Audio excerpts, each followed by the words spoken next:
Ubiquiti is a wireless company. Look, this is from Forbes. Forbes says, smart dust is coming. Are you ready? This was in September 2018. Right over here. This article is more than 6 years old. Imagine a world where wireless devices are as small as a grain of salt. These miniaturized devices have sensors, cameras, and communication mechanisms to transmit the data they collect back to a base in order to process. Today, you no longer have to imagine it. Micro electromechanical systems, or MEMS, often called modes, like a remote, are real, and they very well could be coming to a neighborhood near you. Whether this fact excites or strikes fear in you, it's good to know what it's all about. Oh, look at that. It kind of looks like our fog. What can smart dust do? Outfitted with miniature sensors, MEMS can detect everything from light to vibrations to temperature within an incredible amount of power packed into its small size. MEMS combines sensing and autonomous power supply, computing, and wireless communication in a space that is typically only a few millimeters in volume. Wow. With such a small size, these devices can stay suspended in an environment just like a particle of dust, or in a vaccine solution that gets injected into. They can collect data including acceleration, stress, pressure, humidity, sound, and more from sensors. Process the data with what amounts to an onboard computer system. Store the data in memory. Wirelessly communicate the data to the cloud or a base or other MEMS. 3D printing on the micro scale. Since the components that make up the devices are 3D printed as one piece on a commercially available 3D printer, an incredible amount of complexity can be handled, and some previous manufacturing barriers that restricted how small you can make things were overcome. The optical lenses that are created for these miniaturized sensors can achieve the finest quality images.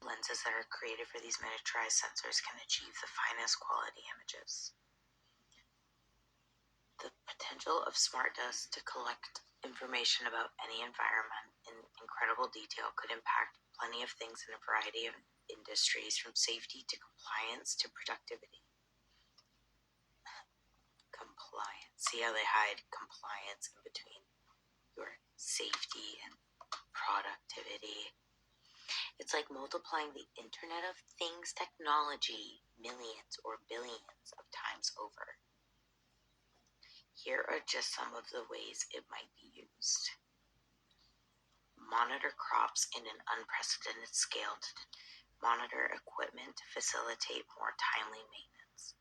Identify weaknesses and corrosion prior to a system failure. Enable wireless monitoring of people and products for security purposes. There it is. That's what I was looking for. Control. Right here. Where was it? That can be measured nearly anywhere.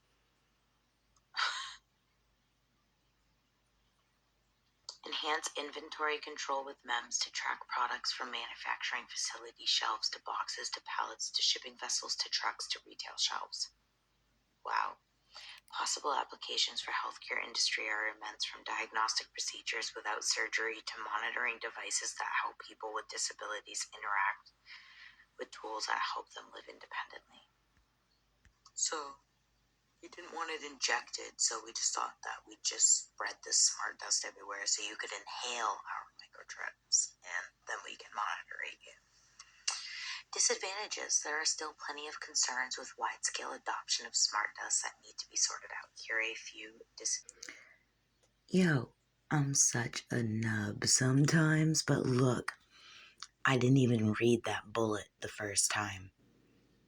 Researchers at UC Berkeley,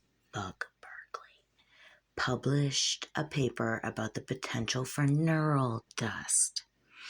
this is why I do not trust Elon Musk, is because of this Neuralink stuff that he's interested in. An implantable system to be sprinkled on the human brain to provide feedback about brain functionality. No, thank you. I do not consent. No. Okay. This all reminds me of a certain movie. Stand by. Wait. Before I show you that movie, listen to this. This is some of the,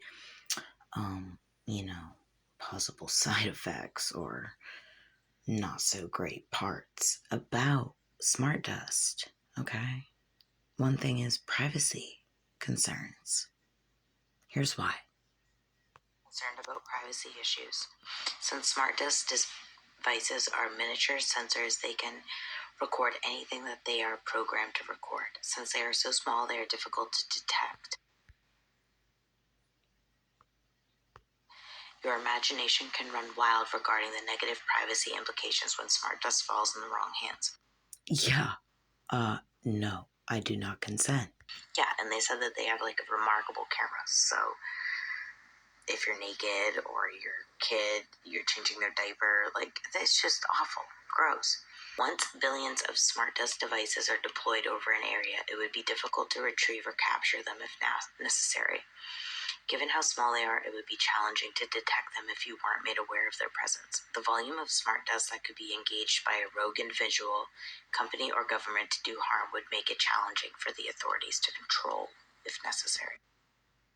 Yo, there's too many movies about the fog and the mist and just like bad things coming through it. And for the patent number to have, let's see, I can't remember. It's like blah blah blah 666 Bravo 1. Okay, and then Bill Gates, we got Bill Gates involved again with the 666 patent number on something that is a fucking sci-fi weird, out of this world, friggin' Star Wars Jedi bullshit. I'm gonna sue because no, I do not consent. Cost. Yeah. There's where your taxes go. This is where all these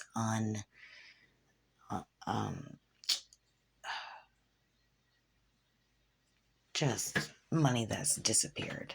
Where did you spend that? And our failed tax audits by the IRS and the federal government, like, no.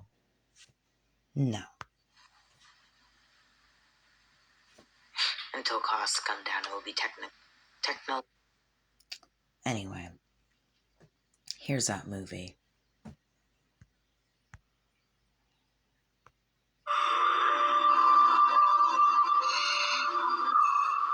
doesn't look like much, but when it links up with the rest of its pals,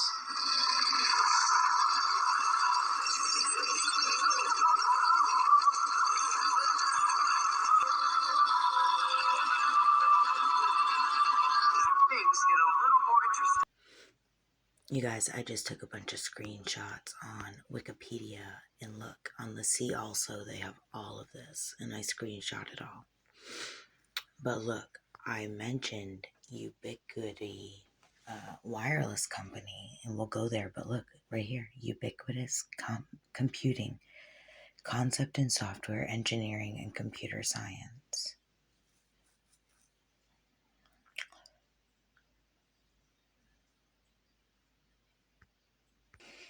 All right, y'all, I'm going to read this to us. Ubiquitous Computing, or Ubicomp, is a concept in software engineering, hardware engineering, and computer science where computing is made to appear seamlessly anytime and everywhere. In contrast to desktop computing, ubiquitous computing implies use on any device, in any location, and in any format. A user interacts with the computer, which can exist in many different forms, including laptop, computers, tablets, smartphones, and terminals in everyday objects such as a refrigerator or a pair of glasses. The underlying technologies to support ubiquitous computing include the internet, advanced middleware, kernels, operating systems, mobile codes, sensors, microprocessors, exactly what we're talking about, new IOs, and user interfaces, computer networks, mobile protocols, global navigation systems, GPS, and new materials. Oh, great, new materials. This paradigm is also described as pervasive computing, ambient intelligence, or, quote, everywhere. Each term emphasizes slightly different aspects.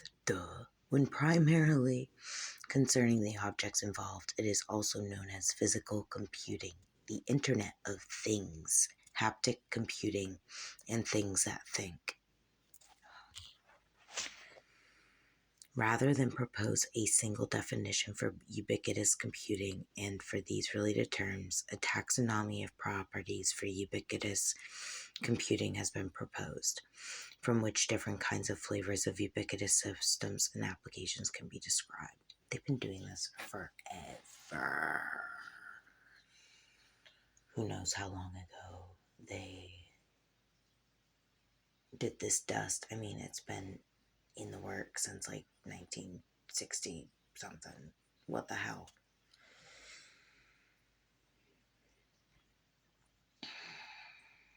Ubiquitous computing themes include distributed computing, mobile computing, location computing, mobile networking, sensor networks, human-computer interaction, like a restaurant, context-aware smart home technologies, and artificial intelligence. And that's exactly why I will never have a smart home. Core concepts. It's the concept of using small internet-connected and inexpensive computers to help with everyday functions in an automated fashion. Mark Weiser proposed 3 basic forms. Tabs, wearable device that is approximately a centimeter in size. Pads, a handheld device that is approximately a decimeter in size. Boards, an interactive larger display device that is approximately a meter in size. They're all based around flat devices of different sizes with a visual display. Expanding beyond those concepts, there is a large array of other ubiquitous computing devices that could exist. So here's Yahoo Finance telling us the 3 best smart dust stocks to buy now. So they say, you might want to keep an eye. This is July 24th, 2024. No bigger than a grain of sand, smart dust is made up of tiny micro electromechanical systems, MEMs, M&Ms. Telling you, the programming is everywhere. All of which can measure and send information on their environment, on their network. Let's just say it. A little more interesting.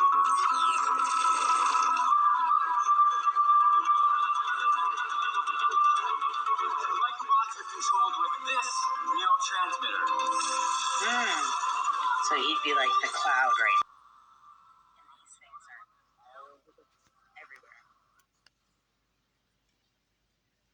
They can do anything.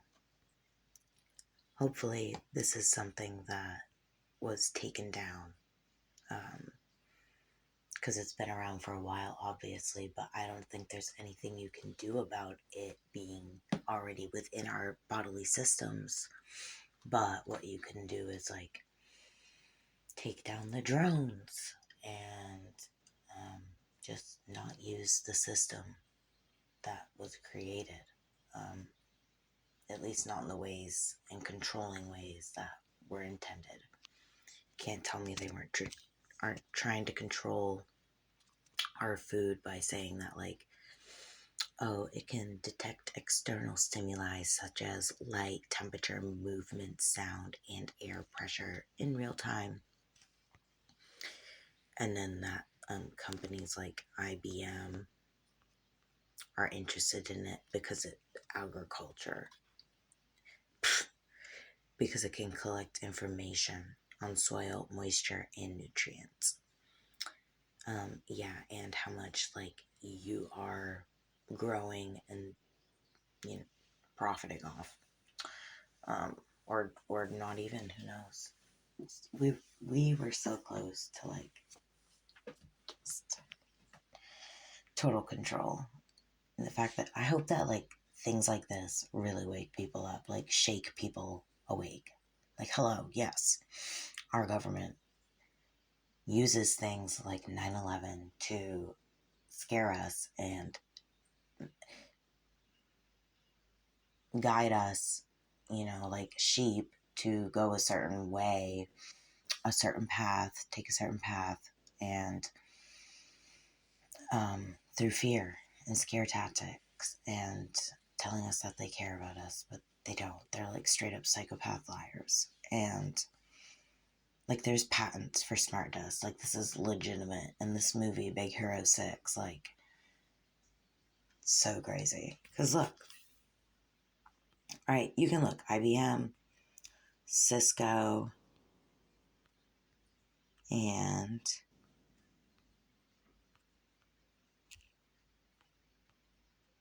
wow, is that, I don't see the last one. Cisco, IBM, whatever. I don't even care. But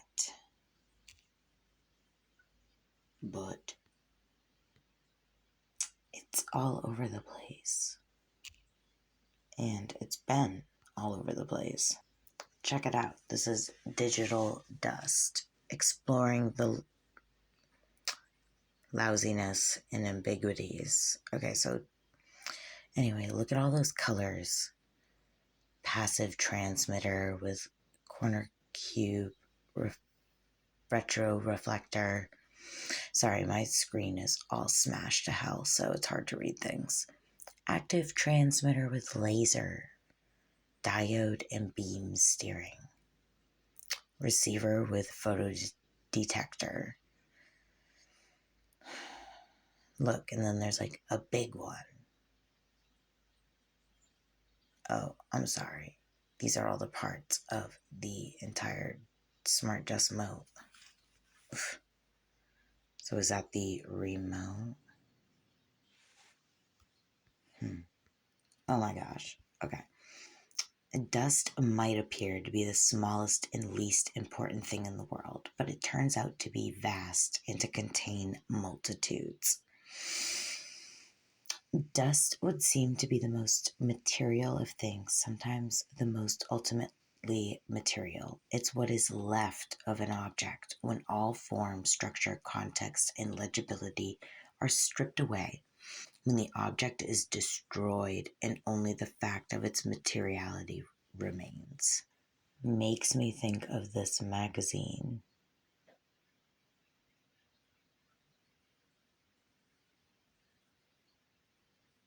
Like, how creepy and weird are all of these? Like, look at his makeup on his mouth. Its mouth.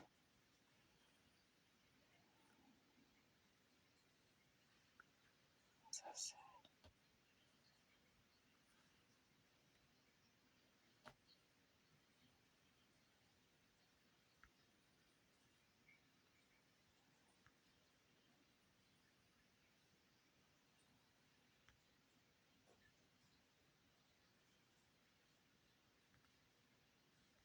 I just have no words. I'm sorry. Like, what? I wonder what's in these magazines for articles. Like, what? This is how I know about this. It's her. If you don't know who she is, learn. Remember this disgusting face. Because if you ever see She ought to be dead, but if you ever see... Gross. Let's see.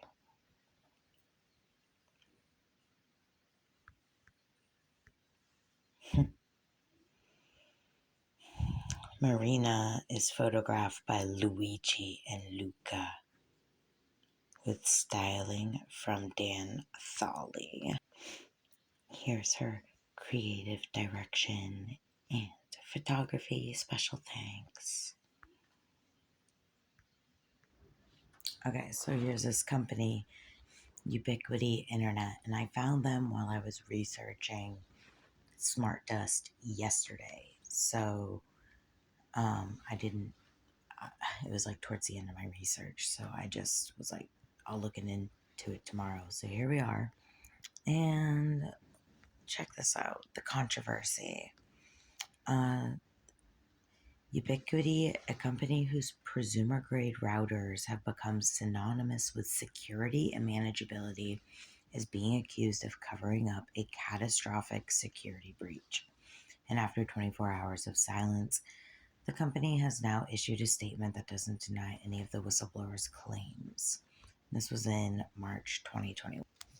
Oh, maybe my prayers have been answered already. What happened to Ubiquity Networks?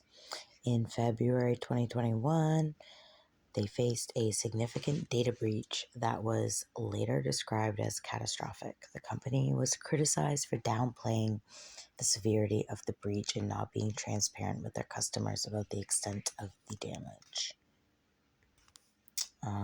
Primarily located in China, Vietnam, and Taiwan to manufacture their products. The breach impacted approximately 16 million individuals. The data exposed in the breach included sensitive information, social security, email addresses, names, phone numbers, job titles, employers, geographic locations, and social media profiles. Nicholas Sharp, an employee who had privileged access, allegedly used a Surfshark VPN account to hide his IP address and stole gigabytes of confidential data. He had also attempted to extort 50 Bitcoin from Ubiquity.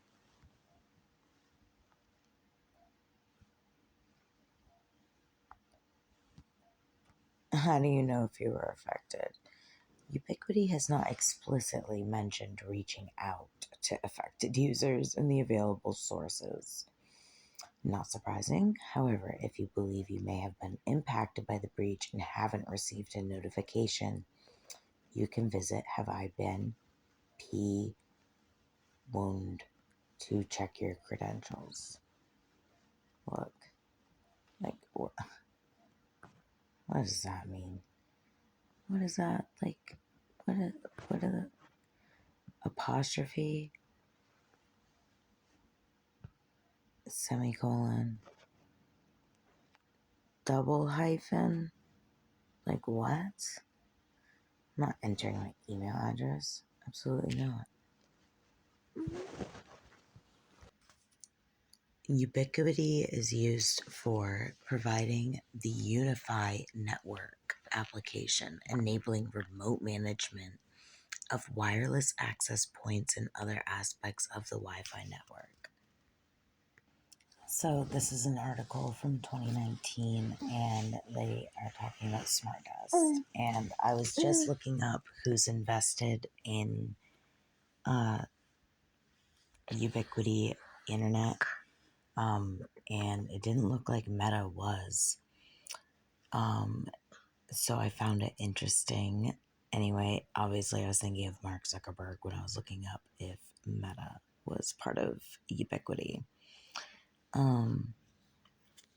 So back in 2019, they're talking about how Smart Dust is a collection of sensors that can gather data from an environment and wirelessly transmit it back to the cloud, all packaged within particles the size of a grain of sand.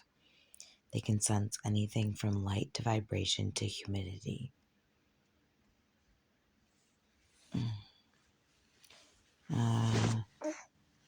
With the rise of the Internet of Things, companies are always seeking better ways to gather data on their customers in order to improve their services and better understand their customers' values. The ability to create an entire network of dust-sized sensors constantly transmitting data to the cloud is a gigantic leap forward in achieving this goal.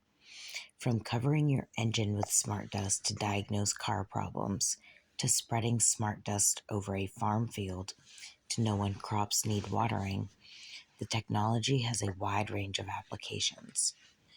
Some health startups have already have launched sensors that are the size of a grain of sand and that can be ingested. Researchers at Berkeley even pitched implanting neural dust inside a person's skull to monitor brain activity. Challenges. The idea of microscopic computers floating around the air every waking moment is a privacy nightmare only Mark Zuckerberg could get excited about. I don't know, y'all. This is about 30 minutes, so let's call it good, but this is crazy, and I'm sure I was in the military from 2014 to 2018, so I'm sure I have some of this shit inside of me anyway. Sure we all do. It's just maybe none of us do. Maybe this is all just a bunch of bullshit, but it's not really looking like it. Let me know what you think in the comments, and yeah, this is just wild. Truth is stranger than fiction. Oh, yes, I'm breastfeeding a little one who's teething. She's 9 months old today. Bye.